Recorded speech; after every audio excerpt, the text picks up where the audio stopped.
नमस्कार। सोच कर देखिए, एक सीक्रेट मीटिंग, एक छोटा सा संघर्ष और पूरी दुनिया हमेशा के लिए बदल जाती है। जी हाँ, इस विश्लेषण में हम स्रोत के आधार पर यही समझेंगे कि कैसे बस एक मुलाकात ने वैश्विक शक्ति के संतुलन को, आप समझिए, पूरी तरह से हिलाकर रख दिया। तो सवाल यही उठता है, क्या सच में एक गुप्त बैठक दुनिया बदल सकती है? सुनने में काफी नाटकीय लगता है ना? चलिए, इसी सवाल की गहराई में उतरते हैं। देखिए, हर बड़े संघर्ष के पीछे ना एक चिंगारी होती है। और इस पूरी कहानी की चिंगारी वो थी एक बैठक, एक ऐसी बैठक जो इस पूरे संघर्ष की असली वजह बनी। न्यूयॉर्क टाइम्स की रिपोर्ट के मुताबिक ये सब कुछ अचानक नहीं हुआ। नहीं, ये तो आप समझिए 30 साल पुरानी एक महत्वाकांक्षा थी। 3 दशकों से, मतलब 30 सालों से ईरान पर हमले का सपना देखा जा रहा था। और अब आखिरकार उन्हें लगा कि मौका मिल गया है। इस पूरे युद्ध की नींव पता है कहाँ रखी गई? एक गुप्त तहखाने में, एक सीक्रेट मीटिंग में। और ये इतनी ज्यादा गुप्त थी कि अमेरिका के उपराष्ट्रपति तक को आखिरी वक्त पर कह दिया गया कि आप नहीं आ सकते। बस इससे अंदाजा लगा लीजिए कि ये प्लान कितना अहम और कितना खुफिया रखा जा रहा था। नेतन्याहू का जो पिच था ना, वो बिल्कुल किसी फिल्म की स्क्रिप्ट जैसा था। सोचिए, बस 4 से 5 दिन, ईरान में सत्ता परिवर्तन, पूरा मध्य पूर्व हमारा होगा, एक सुखद अंत। मतलब एक ऐसा सपना दिखाया गया जिसमें जोखिम बहुत कम और इनाम, खैर इनाम तो बहुत ही बड़ा लग रहा था। तो प्लान तो बन गया, लेकिन कहानी ने एक बहुत ही अप्रत्याशित मोड़ ले लिया। चलिए, अब देखते हैं उस छोटे से युद्ध और उसके बाद जो हैरान कर देने वाला युद्ध विराम हुआ, उसकी कहानी। और फिर बस एक घटना ने, आप कह सकते हैं, आग में घी का काम किया। ईरान ने अमेरिका का एक लड़ाकू विमान मार गिराया। बस इसके साथ ही कूटनीति के सारे रास्ते बंद हो गए और तनाव वो अपने चरम पर पहुंच गया। स्रोत के मुताबिक अमेरिकी पक्ष से ऐसे बयान आए जिन्होंने आग में घी डाला और स्थिति को और खराब कर दिया।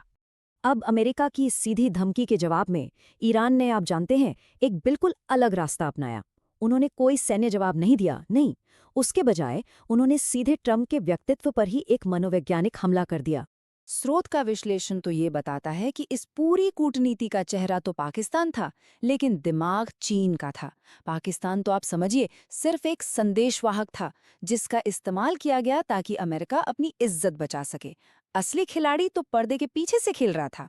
युद्ध तो खत्म हो गया, लेकिन असली कहानी तो अब शुरू होती है। इसके नतीजे क्या निकले? स्रोत का तर्क ये है कि इस पूरे संघर्ष में अमेरिका ने अपनी वैश्विक प्रतिष्ठा कहीं न कहीं खो दी। इस बदलाव को समझने के लिए स्रोत एक बहुत ही दिलचस्प शब्द इस्तेमाल करता है, ऑरा पॉइंट्स। ये आजकल की युवा पीढ़ी का तरीका है किसी इंसान या यहाँ तक कि किसी देश के प्रभाव और, आप जानते हैं, उसकी धाक को नापने का। और स्रोत के हिसाब से अमेरिका के यही ऑरा पॉइंट्स गिरने वाले थे।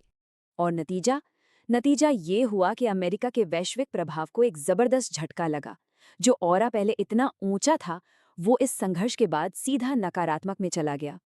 अमेरिकी रुख में यह बदलाव सच में बहुत चौंकाने वाला था। जरा सोचिए, सिर्फ 3 हफ्तों के अंदर अमेरिका बिना शर्त आत्मसमर्पण की मांग से हटकर युद्ध विराम के लिए बातचीत करने पर मजबूर हो गया। स्रोत इसे एक बहुत बड़ी कमजोरी की निशानी मानता है। तो ये तो हुई एक पक्ष की बात। अब चलते हैं समीकरण के दूसरी तरफ, ईरान। स्रोत का दावा है कि इस पूरे संघर्ष से ईरान पहले से कहीं ज्यादा मजबूत होकर निकला। इस संघर्ष के बाद ईरान को लेकर दुनिया की सोच, आप समझिए, 180 डिग्री घूम गई। संघर्ष से पहले एक कमजोर, प्रतिबंधों से टूटा हुआ देश, अंदरूनी झगड़ों में बटा हुआ। लेकिन संघर्ष के बाद अब वो एक रणनीतिक और लचीले खिलाड़ी के रूप में उभरा। एक ऐसा खिलाड़ी जो महाशक्ति को भी चुनौती दे सकता है। ईरान की दीर्घकालिक रणनीतिक सोच का अंदाजा स्रोत से मिले इस शक्तिशाली उद्धरण से लगाया जा सकता है। उनके लिए ना, ये सिर्फ एक लड़ाई नहीं थी, ये एक संदेश था। तो आखिर ईरान ने हासिल क्या किया? स्रोत के मुताबिक ये सब सालों की तैयारी का नतीजा था। सोचकर देखिए, उन्होंने न सिर्फ एक महाशक्ति को बातचीत की मेज पर ला दिया, बल्कि अपनी आर्थिक और सैन्य ताकत भी दुनिया को दिखा दी। ये एक बहुत बड़ी रणनीतिक जीत थी। चलिए, अब इस विश्लेषण को इसके सबसे आखिरी और शायद सबसे जरूरी नतीजे पर ले जाते हैं, अंतर्राष्ट्रीय गठबंधनों का पूरी तरह से बदल जाना।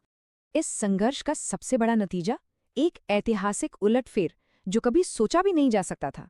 देखिए कैसे पुराने दुश्मन जैसे सऊदी अरब और इजराइल अचानक ईरान के खिलाफ एक साथ आ गए, और दूसरी तरफ इजराइल के पुराने यूरोपीय दोस्त अब उसके सार्वजनिक आलोचक बन गए।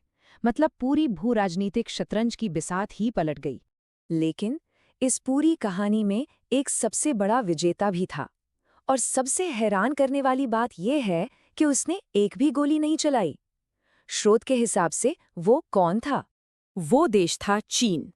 बिना किसी सैन्य भागीदारी के चीन ने इस पूरे संघर्ष का, आप कह सकते हैं, पूरा फायदा उठाया।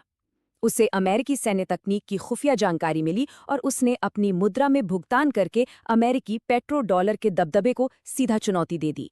तो इस पूरे विश्लेषण को हम इसी एक सोचने पर मजबूर करने वाले सवाल के साथ खत्म करते हैं। अगर पुराने दुश्मन अब दोस्त हैं और पुराने दोस्त अब आलोचक, तो इस नई दुनिया में सहयोगी शब्द का मतलब ही क्या रह जाता है?